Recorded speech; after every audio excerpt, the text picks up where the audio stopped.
if you do ever plan an event or a story, there's a checklist in this booklet that tells you what to include, when you're sending information out.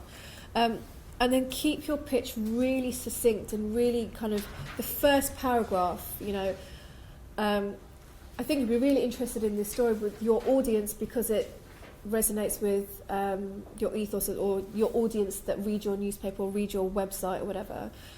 This is the date, here's some key facts, and then kind of go into the rest of it.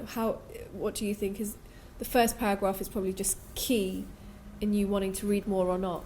Yeah, absolutely. That's the way that I'm really drawn in, and it makes me start thinking about how this would be covered, how I would cover it.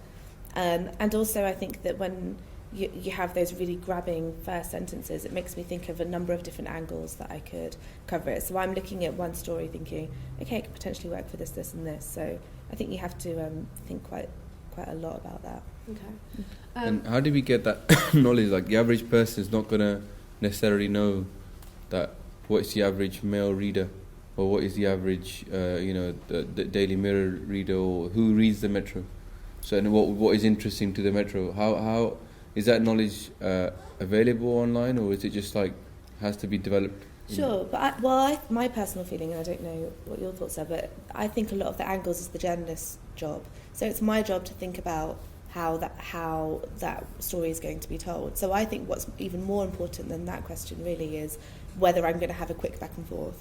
Because if someone is saying, I want to do this piece about a festival that's taking place, I might want to do something about, something hooked to an immigration story or something. So I would then reply back saying, this is really great, I do want to cover it in some capacity. However, do you have more information about this aspect of it? Or what are your thoughts on this aspect of it? And if they can reply to me quickly saying, yeah, actually, that's great, we do have this, we can cover it this way, then that's really important to me. So, to me, a press release is just the very first port of call. And then after that, I really want that back and forth, and I need them to be available to have a conversation with me.